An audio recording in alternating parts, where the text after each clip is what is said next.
चैत्र नवरात्रि नवमी के दिन कन्याओं को एक चीज जरूर खिलाएं, इतना धन आएगा कि संभालना मुश्किल हो जाएगा। नमस्कार दोस्तों, स्वागत है आपका मूवी मैग्नेट चैनल में। आज मैं आपको बताऊंगी कि चैत्र नवरात्रि की नवमी के दिन कन्याओं को क्या खिलाना चाहिए ताकि आपको मां दुर्गा का आशीर्वाद प्राप्त हो सके। कन्या पूजन का विशेष महत्व होता है। इस दिन यदि आप कन्याओं को प्रसन्न कर लेते हैं तो मां दुर्गा स्वयं प्रसन्न हो जाती है, क्योंकि कन्याओं में मां के 9 रूपों का वास होता है। ये वीडियो उन माताओं और बहनों के लिए बहुत उपयोगी है जिन्होंने चैत्र नवरात्रि का व्रत रखा है। इस दिन पूजन से मां दुर्गा की कृपा प्राप्त होती है, परिवार में सुख शांति का माहौल बना रहता है और आर्थिक स्थिति मजबूत होती है। कर्ज से मुक्ति मिलती है और दाम्पत्य जीवन में प्रेम व सामंजस्य बढ़ता है। संतान सुख मिलता है और बच्चों का स्वास्थ्य भी अच्छा रहता है। घर में सकारात्मक ऊर्जा का संचार होता है। 7, 9 या 11 कन्याओं को आमंत्रित करें। इनकी संख्या 1 से अधिक और 9, 11 से कम होनी चाहिए। इनके साथ एक बालक लंगूर को भी शामिल करें, जिसे भगवान हनुमान जी का स्वरूप माना जाता है। शुद्ध जल से उनके पैर धोकर आशीर्वाद लें। कन्याओं के माथे पर रोली और चंदन का तिलक लगाएं। उन्हें प्रसाद, दक्षिणा एवं उपहार दें और उनका सम्मान करें। भोजन में पूरी, चना, हलवा और फल खिलाएं। कुछ विशेष चीजें खिलाने से कन्याएं अत्यधिक प्रसन्न होती है। माता शैलपुत्री, ब्रह्मचर्णी, चंद्रघटा, कुसुमांडा, स्कंद माता, कात्यायनी, कालरात्रि, महागौरी और सिद्धदात्री की विशेष पूजा श्रद्धा और उत्साह के साथ करनी चाहिए। हिंदू पंचांग के अनुसार इन 9 दिनों में मां दुर्गा की सभी शक्तियां जागृत होती हैं। कन्या पूजन करने से सभी मनोकामनाएं पूर्ण होती हैं। धन, सुख, समृद्धि और शांति की प्राप्ति भी होती है। वस्तु दोष, पितृ दोष, राहु दोष, मंगल दोष और काल सर्प दोष से राहत भी मिलती है। इसलिए श्रद्धा और प्रेम से कन्या पूजन करें और मां दुर्गा की कृपा प्राप्त करें। सच्चे दिल से जय माता की लिखें और माता रानी का आशीर्वाद प्राप्त करें। इससे घर में खुशियां आती हैं और अकाल मृत्यु टल जाती है। दोस्तों, आपको बता दूं कि इस बार माता रानी पालकी की सवारी पर पृथ्वी लोक पर आई है और भक्तों के कष्ट दूर करेंगी। जब माता रानी पालकी पर सवार होकर आती है तो धरती पर फूल खिल जाते हैं, वर्षा होती है और हरियाली भी बढ़ती है। इससे जीवन सुखमय हो जाता है। जिस घर में सच्चे मन से मां जगदम्बा का स्वागत होता है, वहां सुख समृद्धि का वास होता है। इस बार का चैत्र नवरात्रि बहुत ही शुभ और मंगलकारी माना जा रहा है। दोस्तों, वर्ष 2025 चैत्र नवरात्रि का शुभारंभ रविवार 30 मार्च से होगा और समापन रविवार 6 अप्रैल को होगा। इस बार अष्टमी और नवमी तिथि एक ही दिन 6 अप्रैल 2025 को पड़ रही है, इसलिए कन्या पूजन भी इसी दिन किया जाएगा। 30 मार्च रविवार माम शैलपुत्री, 1 अप्रैल मंगलवार माम ब्रह्मचरणी, 2 अप्रैल बुधवार माम चंद्रघटा और माम कुसुमांडा, 3 अप्रैल गुरुवार माम स्कंदमाता, 4 अप्रैल शुक्रवार माम कात्यायनी, 5 अप्रैल शनिवार माम कालरात्रि, 6 अप्रैल रविवार माम महागौरी और मां सिद्धदात्री। अष्टमी एवं नवी इस वर्ष पंचमी तिथि का क्षण होने के कारण नवरात्रि 8 दिनों की होगी। कन्या पूजन 6 अप्रैल 2025 को ही कर लिया जाएगा, इसलिए इस दिन कन्या पूजन अवश्य करें। शास्त्रों के अनुसार 9 दिनों के चैत्र नवरात्रि को बहुत ही शुभ माना जाता है, जबकि 8 दिनों का नवरात्रि उतना प्रभावशाली नहीं माना जाता। 10 दिनों का चैत्र नवरात्रि विशेष रूप से शुभ होता है। शास्त्रों के अनुसार नवरात्रि के 9 दिनों में माता रानी की पूजा करने से और विशेष रूप से कन्या पूजन करने से व्यक्ति को अभय वरदान प्राप्त होता है। कुंडली में जो भी बाधाएं होती हैं वे समाप्त हो जाती हैं। यदि कोई व्यक्ति सच्चे हृदय से मां की उपासना करता है तो मां उसके सभी कष्ट दूर कर देती है। मां की भक्ति से विनम्रता का विकास होता है और सभी प्रकार के दुख और दरिद्रता मिट जाते हैं। नवरात्रि के दौरान माता रानी का व्रत और पूजन किया जाता है, लेकिन सबसे अधिक महत्व कन्या पूजन को दिया जाता है। कन्याएं फूलों की पंखुड़ियों की तरह कोमल होती हैं और उन्हें पूजनीय माना जाता है। कन्या पूजन सर्वश्रेष्ठ और महत्वपूर्ण माता माना जाता है, क्योंकि कन्या के रूप में स्वयं जगदम्बा विराजमान होती है। देवी माता के 9 स्वरूपों के साथ संपूर्ण ब्रह्मांड का वास कन्याओं के मस्तक पर होता है। बहुत कम लोग जानते हैं कि 33 करोड़ देवी देवताओं का वास कन्याओं में माना जाता है, चाहे वे छोटी हो या फिर बड़ी। माना जाता है कि माता रानी व्रत और उपासना से उतनी प्रसन्न नहीं होती जितनी कि कन्या पूजन से हो जाती है। चैत्र नवरात्रि में छोटी कन्याओं को माता रानी का स्वरूप मानकर उनकी पूजा की जाती है, उन्हें भोग लगाया जाता है और उनका आशीर्वाद लिया जाता है। कन्या को भोजन कराते समय वह अनजाने में या स्वेच्छा से अपना हाथ अपने सिर पर रख दे और ये माता रानी के आशीर्वाद के समान माना जाता है। इसलिए कन्याओं को प्रसन्न करने के लिए उन्हें उपहार दिए जाते हैं। यदि कन्याएं खुशी खुशी भेंट स्वीकार कर लें तो इसका अर्थ ये होता है कि माता रानी ने आपकी भेंट स्वीकार कर ली है और आप पर कृपा बरसा रही है। माता रानी अर्थात माता वैष्णव जब किसी की भेंट स्वीकार कर लेती है और कन्याएं प्रसन्न हो जाती हैं तो समझ लीजिए कि उस व्यक्ति को माता रानी का आशीर्वाद मिल गया है, उनकी कृपा से उसे मनचाहा वरदान प्राप्त होता है। कन्या पूजन कोई साधारण पूजन नहीं है, इसे समस्त ब्रह्मांड में होने वाली पूजाओं से भी श्रेष्ठ माना जाता है।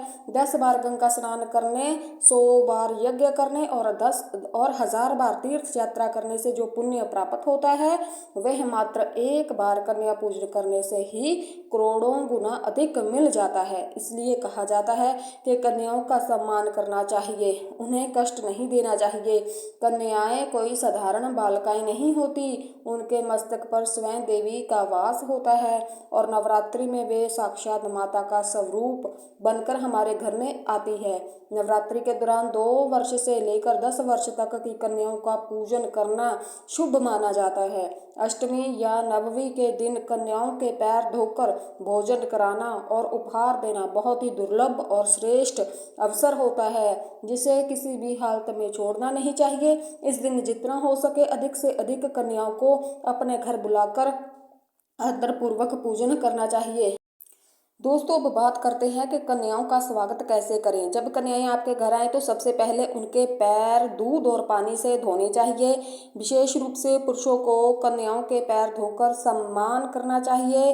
ऐसा करने से माता रानी अति प्रसन्न हो जाती हैं। इसके बाद कन्याओं को साफ जगह पर कपड़ा बिछाकर बैठाएं और उनके माथे पर अक्षत, फूल और कुमकुम लगाकर उनका पूजन करें। इसके बाद उन्हें भोजन कराना चाहिए, लेकिन ध्यान रखें कि कन्याओं की थाली में कभी भी 3 पूरियां ना रखें, इसे अशुभ माना जाता है। जेल में कैदियों को 3 रोटियां या पूरियां दी जाती हैं, इसलिए इस संख्या को टालना चाहिए।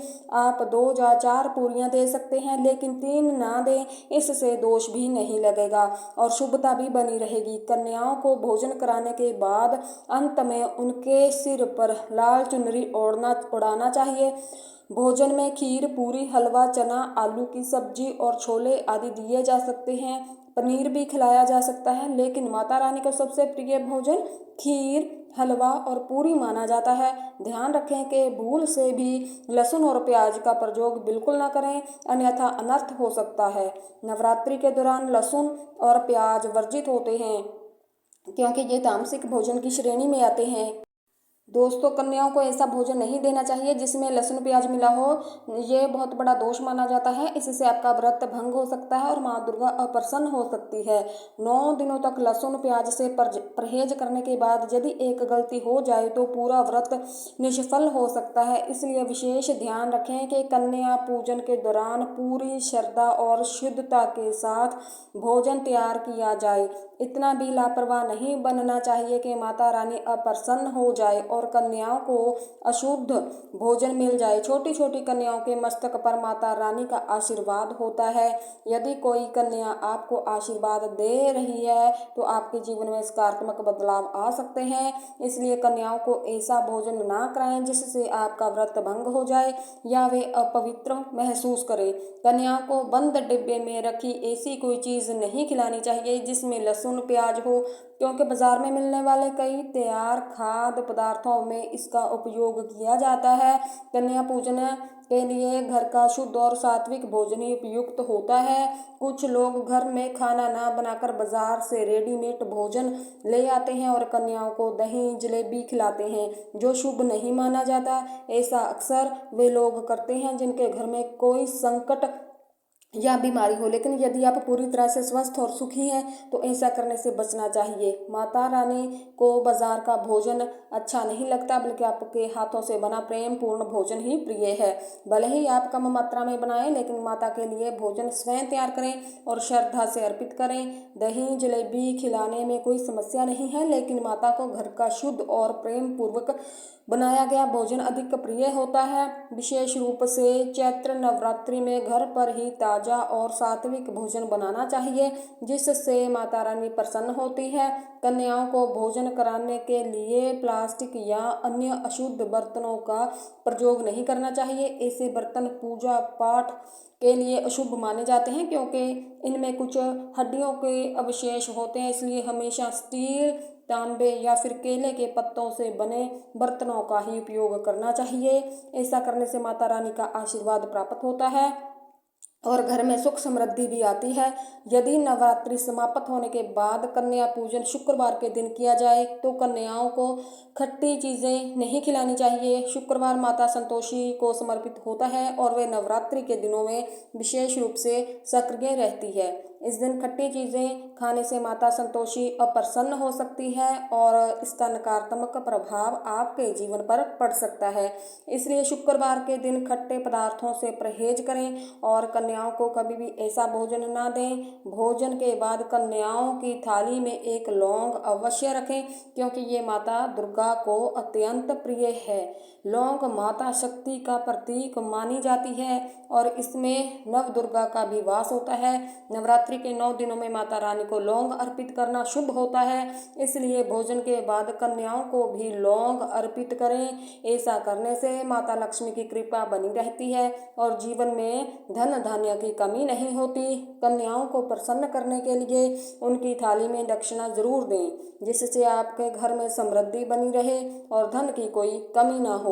जब कन्या आपके घर से खुशी खुशी आशीर्वाद और धन लेकर जाती है तो वह जीवन में भी कई गुना खुशियां और समृद्धि लेकर आती है। इसलिए इस समय कंजूसी ना करें। शास्त्रों में भी कहा गया है कि जितनी प्रसन्नता कन्या को मिलेगी, माता रानी उतनी ही जल्दी आपकी मनोकामनाएं भी पूरी करेंगी। आप कन्याओं को चॉकलेट बॉक्स, सुंदर कपड़े या फिर स्टील के बर्तन उपहार में दे सकते हैं, लेकिन ध्यान रखें कि काले कपड़े नहीं देने हैं। लोहे का कोई भी सामान नहीं देना है।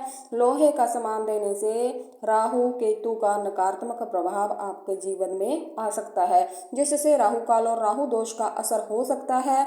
कन्याओं के चरण अवश्य छुएं और मन में सच्ची श्रद्धा के साथ प्रार्थना करें और माता रानी सच्चे मन से की गई मुराद अवश्य पूरी करती है। सच्चे दिल का अर्थ ये है कि प्रार्थना में कोई स्वार्थ नहीं होना चाहिए। जब यह श्रद्धा पूर्ण भक्ति में बदल जाए तो स्वयं 33 करोड़ देवी देवताएं भी इसका सम्मान करते हैं। नवरात्रि में यदि आप अगरबत्ती, गोबर के कंडे या अन्य पूजा सामग्री जलाते हैं तो उनके बाद बची हुई भस्म का क्या करना चाहिए? दोस्तों इस भस्म को पूरे 1 वर्ष तक संभाल कर रखना चाहिए। अगरबत्ती, गोबर के कंडे और धूप जलाने से बनने वाली भस्म पवित्र होती है। यदि ये अधिक मात्रा में हो तो इसे पवित्र नदी में प्रवाहित कर सकते हैं, लेकिन थोड़ा भाग अपने पास रखना शुभ माना जाता है। दोस्तों यदि अभी तक आपने जय माता दी नहीं लिखा है, कमेंट बॉक्स में जाकर जरूर लिखें। इससे मुझे अधिक और प्रेरणा मिलेगी ताकि मैं आपको उपयोगी जानकारी देती रहूं। मैं केवल आवश्यक और लाभकारी बातें ही आपसे साझा करती हूँ, जिससे माता रानी की कृपा बनी रहे और आपको आनंद मिले। अब सवाल ये उठता है कि इस भस्म का उपयोग कैसे करें। दोस्तों अगरबत्ती की भस्म को पूरे साल संभाल कर रखें और थोड़ा थोड़ा सेवन करें। इससे आपकी आध्यात्मिक उन्नति होगी, सोचने समझने की शक्ति बढ़ेगी और आपकी मानसिक क्षमता इतनी मजबूत हो जाएगी कि आपके आसपास के लोग भी आपकी गहरी समझ से प्रभावित होंगे। जो भी ऐसा करता है उसे 1000 गुना अधिक आपकी सोच और समझने की शक्ति बढ़ जाएगी। जिस भी काम में हाथ डालेंगे उसमें सफलता मिलने लगेगी। दोस्तों, एक महत्वपूर्ण बात, छोटे बच्चों को नज़र बहुत जल्दी लगती है। यदि आपने माता रानी के लिए 9 दिनों तक जो अगरबत्ती या धूप जलाई है, उसकी बची हुई भस्म को बच्चों के मस्तक पर एक हल्का सा तिलक लगा सकते हैं। इससे बुरी नज़र नहीं लगेगी। अगर किसी को पेट में दर्द हो रहा है या अचानक किसी हिस्से में पीड़ा होने लगी है तो उस स्थान पर ये भस्म लगाएं। यदि किसी पर कोई नकारात्मक शक्ति का प्रभाव हो तो वह भी दूर हो जाएगा। सिर दर्द में इसे हल्का सा माथे पर लगाने से राहत मिलेगी। यह भस्म हर प्रकार की समस्याओं को दूर करने में सहायक मानी जाती है। यदि इसे नित्य थोड़ा थोड़ा सेवन करें या फिर बच्चों को दें तो उनकी बौद्धिक क्षमता में भी वृद्धि होगी। जो बच्चे पढ़ाई में कमज़ोर हैं उनके लिए ये विशेष रूप से लाभकारी मानी जाती है। दोस्तों, यदि आप इस भस्म का तिलक प्रतिदिन लगाते हैं तो ये अति उत्तम होगा। इससे न केवल आपके आत्मविश्वास और ऊर्जा में वृद्धि होगी बल्कि आपकी आध्यात्मिक उन्नति भी होगी। जब तक यह तिलक आपके माथे पर रहेगा कोई भी नकारात्मक शक्ति आपको नुकसान नहीं पहुंचा पाएगी। यदि कोई व्यक्ति आप पर तंत्र मंत्र का प्रयोग करने का प्रयास कर रहा है तो वह भी निष्फल रहेगा। आइए अब जानते हैं कि ज्योति की बची हुई बाती का क्या करना चाहिए। दोस्तों, अधिकतर लोग इसे नदी में बहा देते हैं या फिर धन रखने के स्थान पर रख देते हैं, लेकिन ऐसा करने से पूरा लाभ नहीं मिलता। ये कोई साधारण वस्तु नहीं होती बल्कि स्वयं माँ दुर्गा का आशीर्वाद होता है। 9 दिनों तक अखंड जलने के कारण इसमें शक्ति समाहित हो जाती है। इसे पहनने या अपने पास रखने से कई लाभ मिलते हैं। यदि आप माँ दुर्गा की कृपा प्राप्त करना चाहते हैं तो इस ज्योति की बाती को धारण करें। भक्तों, यदि आप सच्चे मन से माँ वैष्णवी का आशीर्वाद चाहते हैं तो कमेंट बॉक्स में जय माता दी जरूर लिखें। माता रानी आपकी झोली खुशियों से भर देगी। नवरात्रि में छोटी छोटी कन्याएं स्वयं माता रानी का स्वरूप होती हैं, इसलिए जब आप कन्या पूजन के लिए भोजन बनाएं तो उसमें से 2 पूरियां गाय को जरूर खिला दें। यदि इस दिन आपके घर के पास कोई गाय आ जाए तो उसे प्रेम पूर्वक भोजन कराएं। गाय माता लक्ष्मी का स्वरूप मानी जाती है और उनके शरीर में 33 करोड़ देवी देवताओं का वास भी माना जाता है। आप उन्हें भोजन कराते हैं तो समझिए कि आपके सभी देवी देवताओं का आशीर्वाद प्राप्त हो गया है। कुछ ही समय में आपके जीवन में सुख समृद्धि का आगमन होगा। भक्तों, मेरी दी गई जानकारी आपको कैसी लगी कमेंट बॉक्स में जाकर जय माता दुर्गा लिखकर अपनी श्रद्धा प्रकट करें। माता रानी की कृपा आप और आपके परिवार पर सदैव बनी रहे। धन्यवाद।